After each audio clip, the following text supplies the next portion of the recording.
Hello and welcome to It's All a Little Weird, the podcast where we discuss things a little weird.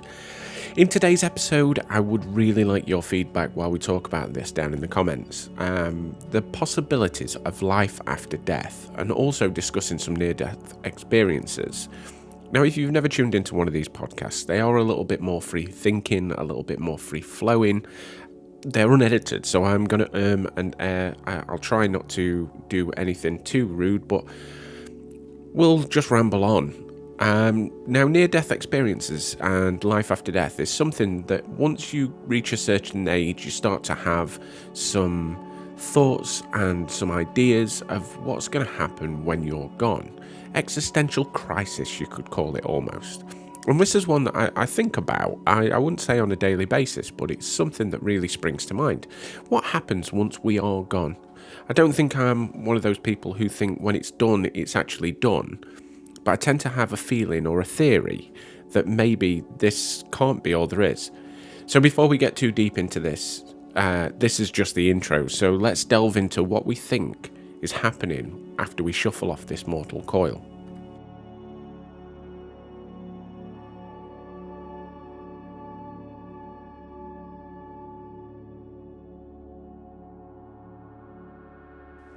Now, although this is unedited and a little bit more free thinking, I do have some notes to go through. So if I do start sounding like I'm reading, that's why. And obviously, this is a kind of a big one when it comes down to existential crisis. Whether you believe in heaven or hell or reincarnation, a lot of religions have many different explanations for what happens after we've passed. And I did write a few down, because obviously the afterlife plays an important role in a lot of religions and a lot of sort of ideology about what happens when we're gone. Ancient Egyptian religion, its belief system of one of the earliest known in recorded history, is when the body dies, part of the soul known as Ka, or K, body double, and Ba, personality, would go to the kingdom of the dead, while the soul dwelt in the fields of Aru. I'm sorry if I'm mispronouncing any of this wrong. I do get some minor comments about my pronunciation, but obviously some of it can be a little bit out there. Osiris demanded work as restitution for the protection he provided. Statues were placed in the tombs to serve as substitutes for the deceased. Now, this is the earliest form of kind of what happens after we pass. The Greeks had their god of death, Hades, in Greek mythology. He's the king of the underworld, a place where souls live after death. The Greek god Hermes, the messenger of the gods, would take the dead soul of a person to the underworld, sometimes called Hades or the House of Hades. Hermes would leave the soul on the banks of the river Styx, and they would be carted away by the rivermen. Catholicism itself has its own conception of the afterlife, and obviously the majority of people I grew up with understand this one of heaven and hell. Be good or you go into hell. If you live a righteous life, then you go into heaven. They called it purgatory before they go to the purification. But if you're like me, I'm not religious, and I'm not going to pretend I'm religious. I just find it difficult to follow some of these ideas and these beliefs. But that doesn't mean that I don't kind of believe that something is after there. One thing that can't be sniffed at, obviously, with all this is our own existential crisis, our own existential thoughts of what happens. We can't just be gone once we pass away. Now, this brings me on to the first part of topic of the podcast, and it's near-death experiences, or they're NDEs, that's what they're called. And there is a lot of almost fact behind this phenomena. Some of the facts that I've actually wrote down here in front of me is near-death experiences, or NDEs, are reported by about 17% of those who nearly die. NDEs have been reported by children, adults, scientists, physicians, priests, ministers, among the religious and the atheists, and from countries throughout the world. So it's not just someone who's devoutly religious that are suffering or having these NDEs. It's normal people in the world. And this is one of the things that really sort of plays on my mind. I'd understand it. A lot of things that we go across on the channel, whether it be exorcisms or religious beliefs in the afterlife as in ghosts and things, this is one of them that's subject to everyone. There's no religious bias. There's no bias that comes from any outside source. It's the majority of people, 17%, and it's across the board. And that's what really, really intrigues me about it all. While no two NDEs are the same, there are characteristic features that are commonly observed in NDEs. The characteristics normally include the bright light. Obviously, the bright light is one that falls across every single plane and every single existence of this idea. The other perceptions of seeing or hearing apart from the physical body, so floating above your physical body. This is mentioned quite a lot. Now, I have got some links which I will go through in a second that you can peruse at your leisure. A lot of the further ideas are obviously the passing into or through a tunnel, encountering the mystical light, intense and general positive emotions. Now, some of the things that I've read is not all positive, which again gives a little bit of credence to this NDE. Now, I've never had one, and I don't think I know of anyone who has had a near-death experience. But if you have, this is where the feedback. I'd really like to get the feedback from yourselves, because obviously, if you know of anyone or you have had one yourselves, I'd love to hear about it in the comments. And I'd like to say that my comments are a safe space. So if you do want to talk about it, then feel free. A lot of people also review parts of their lives or past experiences. So we've all heard the story of the life flashing before your eyes, and that happens a lot of the times in some of these NDEs. And obviously, with it being a near-death experience and not a death experience, they get the opportunity, whether they get asked or they ask to be returned to this physical plane, they do. And that's it is a lot of things that come across in these near-death experiences, facts that I've been reading. Now, when I was talking about the websites and the links, in 1998, a website called the Near-Death Experience Research Foundation, and I'm not going to try and shorten it down because it looks incredibly difficult too, but it's NDERF. The website is actually called nderf.org, and it was established to conduct near-death experience research and to be a public service. I will post a link to the website down below because I did find quite a lot of information for this video on there. It is NDERF policy that all NDE accounts shared with NDERF are posted to the website if the NDERs give permission to do so.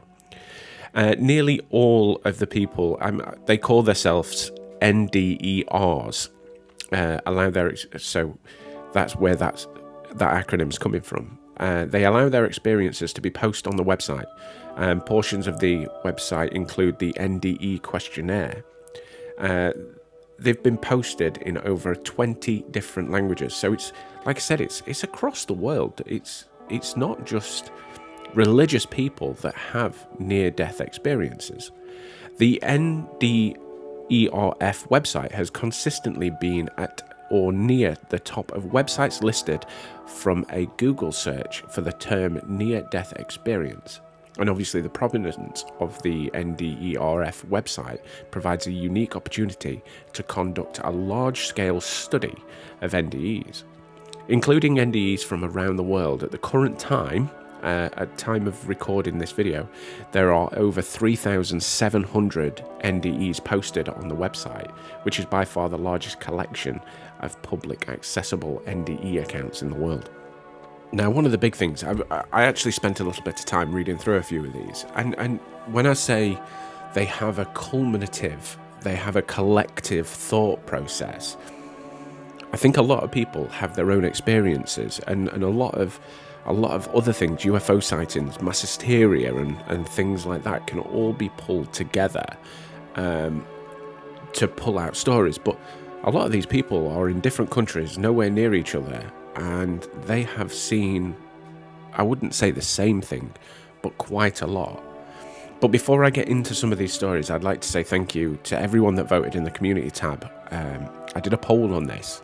The results were 88% of you believed there are more to life and something after, including a really quite touching story from a subscriber of mine called Cheryl West 9538.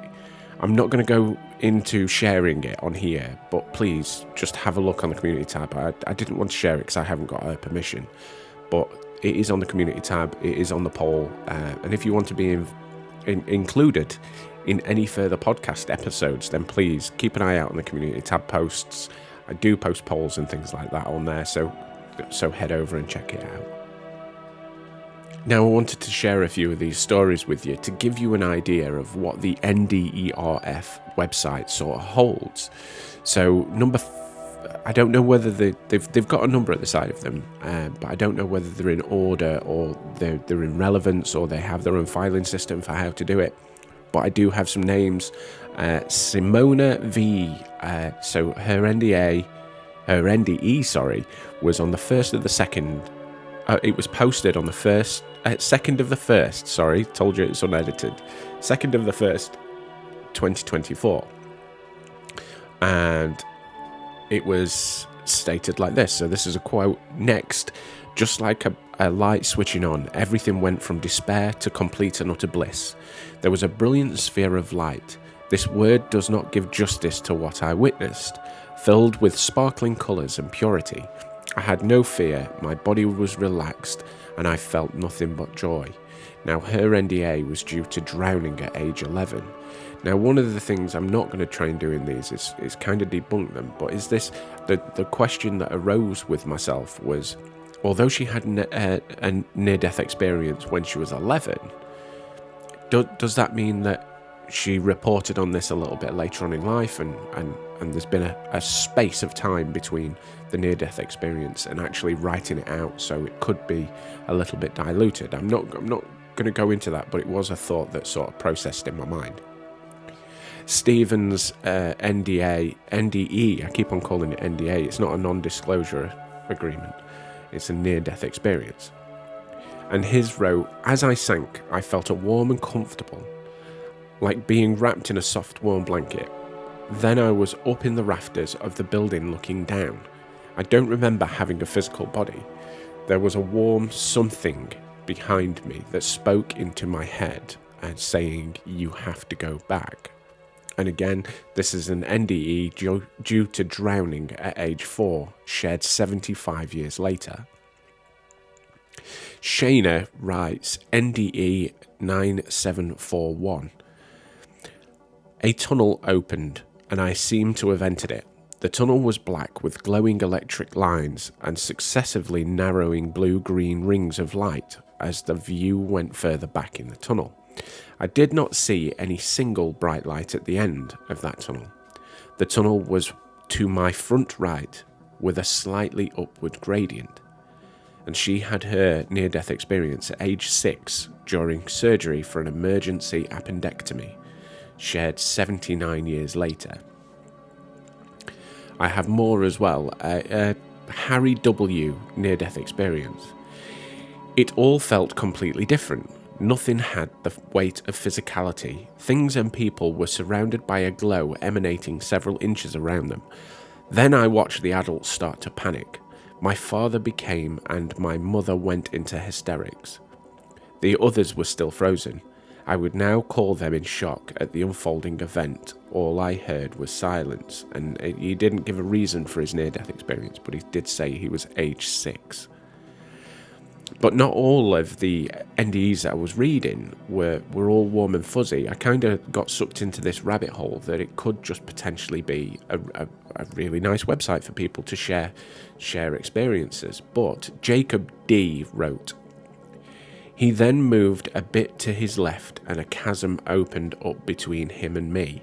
I heard a million voices crying out in agony along with hideous laughter. Then a smell came from the chasm. It was like that of rotting flesh.